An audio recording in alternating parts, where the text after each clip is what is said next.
दोस्तों नमस्कार। अगर आप क्वाड्रेटिक के सवालों में बार बार गलती करते हैं तो ये वीडियो आपके लिए गेम चेंजर होने वाली है, क्योंकि आज हम सीखेंगे 5 से 10 सेकंड में गुणनखंड निकालना, प्लस और माइनस दोनों केस में। तो चलिए शुरू करते हैं। देखिए यहाँ पर है x square plus b into x plus a b, एक क्वाड्रेटिक एक्सप्रेशन है और इसका आंसर होता है एक्स प्लस में ए और इंटू एक्स प्लस में बी। ठीक है, यहाँ देखिए ये जो ए है और यहाँ बी है ये यहाँ से लिया गया। ठीक है, और ये आपको मात्र ये आंसर ध्यान रखना है कि एक्स के साथ ये बीच वाली संख्या दोनों प्लस में लेना है। ठीक है, अब देखिए एग्जाम्पल एक देता हूँ। यहाँ पर जैसे एक्स स्क्वायर और प्लस 5x और प्लस 6 है और आपको कह रहा है इसका गुणनखंड निकालिए। क्या कह रहा है? गुणनखंड ज्ञात कीजिए। ठीक है, गुणनखंड ज्ञात कीजिए। तो देखिए इसका गुणनखंड निकाल सकते हैं हम लोग इस ट्रिक पर और बहुत ही हम लोग समय को बचा सकते हैं, क्योंकि छोटा सा लॉजिक है और आप 5 से 10 सेकंड में इसका गुणनखंड निकाल सकते हैं। जैसे देखिए सबसे पहले आपको क्या करना है, तो दो संख्याओं को ढूंढना है। ये बीच वाले दो संख्याओं का जिनका जोड़ ये मिडिल टर्म हो और गुना जो है ये अंतिम पद हो। तो इसके लिए भी आपको घबराना नहीं है। सबसे पहले क्या करना है, अंतिम जो पद है 6 उसका क्या करना है, अभाज्य गुणनखंड करना है। देखिए यहाँ अभाज्य गुणनखंड कीजिए, 2 तिया 6। अब देखिए 2 और 3 को जोड़ने पर आप देखिएगा तो 5 आ जाएगा और 2 और 3 को गुना करेंगे तो 6 आ जाता है, यानी आपका बीच वाला टर्म आ चुका है। तो आपको सेम इसी लॉजिक पर आपको लगाना है। जैसे जैसे देखिए यहाँ एक्स स्क्वायर है प्लस 5 को हम लिख सकते 2 प्लस में 3 और इंटू में एक्स लिख सकते हैं। ठीक है, प्लस 6 को लिख सकते हैं 2 और गुने 3। अब यहाँ पर देखिए लॉजिक लग चुका है। जैसे ही ये एक्सप्रेशन इस प्रकार लिखा होता है तो उसके बदले हम लोग डायरेक्ट क्या करेंगे, ये जो x प्लस में ए है बीच वाला वो लिख सकते हैं, यानी x और प्लस में बीच वाला 2 लिख देंगे और इंटू में x प्लस में बीच वाला 3 लिख देंगे। ये आपका गुणनखंड आ चुका है, यही आपका आंसर है। ठीक है, चलिए एक और एग्जाम्पल देखते हैं। देखिए जैसे यहाँ पर दूसरा एग्जाम्पल है एक्स स्क्वायर प्लस 7x और प्लस 10। अब देखिए इसका क्या कर रहा है, निकालने के लिए एक्सप्रेशन। तो आपको क्या करना है, बीच वाला लॉजिक ढूंढना है, बीच वाला संख्या ढूंढना है जिनका जोड़ हम लोगों को बीच वाला टर्म आ जाए और गुना अंतिम पद है। तो 10 का क्या करना है, अभाज्य गुणनखंड करना है। 2 से लगा दीजिए, 2 पंचे 10 हो गया। अब देखिए 2 और 5 को जोड़ेंगे तो 7x आ जाएगा, सॉरी 7 आ जाएगा और 2 और 5 को गुना करेंगे तो 10 आ जाएगा, यानी आपको ये दो संख्या परफेक्ट मिल चुका है। ठीक है, बीच वाली संख्या आप ढूंढ चुके हैं। अब आपको इस तरह से भी लिखने का जरूरत नहीं है, आप डायरेक्ट आंसर लिख सकते हैं इसका। एक्स और प्लस में आप एक संख्या लिख लीजिए और इंटू एक्स और प्लस में एक संख्या लिख लीजिए। किस लॉजिक पर लिखे हैं आप, तो इस तरह के जो लॉजिक एक्सप्रेशन है एक्स प्लस ए इंटू एक्स प्लस बी, इस पर, और आपका बिल्कुल ये आंसर आ चुका है। साथियों ये 100% सही है और देखिए इसको बनाने में 5 सेकंड लगा होगा, आप इससे भी कम समय में बना सकते हैं।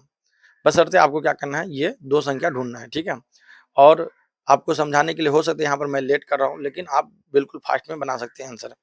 अब देखिए यहाँ तीसरा एक सवाल देता हूँ मैं, जैसे कि एक्स स्क्वायर और प्लस यहाँ पर है 10x प्लस यहाँ पर है 21।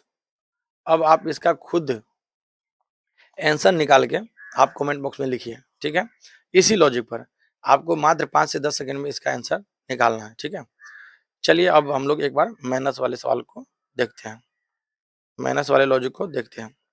देखिए माइनस का जो सवाल है उसमें क्या है कि माइनस केस में सेम लॉजिक लगेगा। ठीक है, लेकिन साइन बदलता है इसका। ठीक है, ये ध्यान रखना है।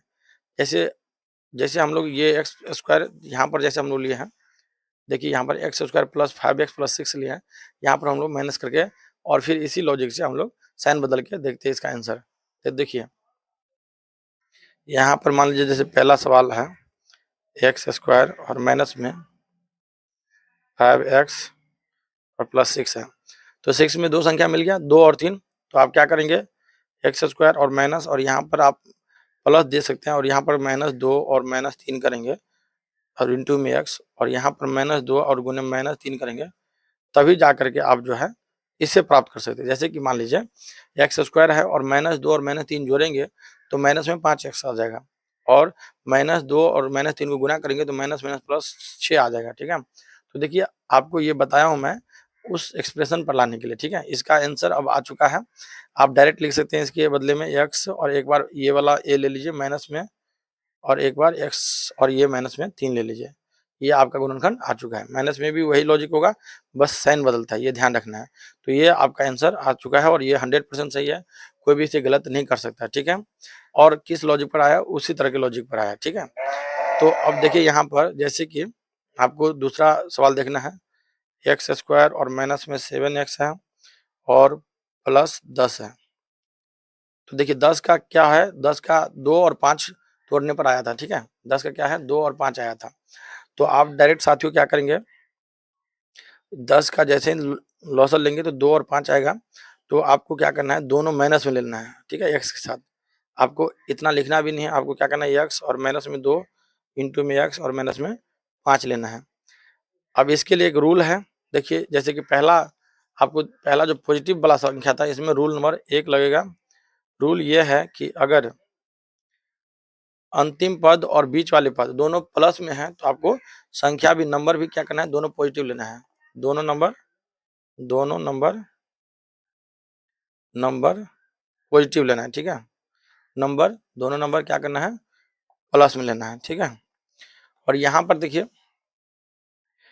देखिए मिडिल टर्म क्या है, माइनस है और अंतिम पद प्लस में है। तो आपको क्या करना है, तो दोनों निगेटिव लेना है, दोनों निगेटिव नंबर लेना है, ठीक है। दोनों निगेटिव यानी माइनस में लेना है, ये ध्यान रखना है, दोनों माइनस में लेना है संख्या, ठीक है।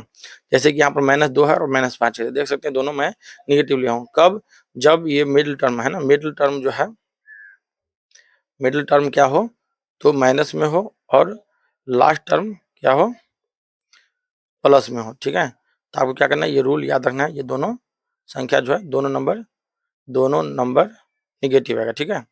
ये रूल सेकेंड है, ये आपको ध्यान रखना है। अब देखिए रूल नंबर 3 क्या कहता है, तो आपको क्या करना है, जैसे अंतिम पद माइनस में हो तो आपको एक पॉजिटिव लेना है, एक पॉजिटिव और दूसरा निगेटिव लेना है, ठीक है। और निगेटिव, एक पॉजिटिव और दूसरा निगेटिव लेना है, ये आपको ध्यान रखना है। तो साथियों ये जो मैंने आपको गुणनखंड का ट्रिक बताया, आप अप्लाई करके देख सकते हैं और आप कमेंट बॉक्स में इसका आंसर बताइए। और यदि आपको ये वीडियो अच्छी लगी हो तो आप इस वीडियो को एक लाइक कीजिए और इसी तरह का आप शॉर्टकट ट्रिक अपनाना चाहते हैं और सीखना चाहते हैं तो इस चैनल को सब्सक्राइब कर दीजिए और इस चैनल से जुड़े रहिए। तब तक के लिए बाय बाय, मिलते हैं नेक्स्ट वीडियो में।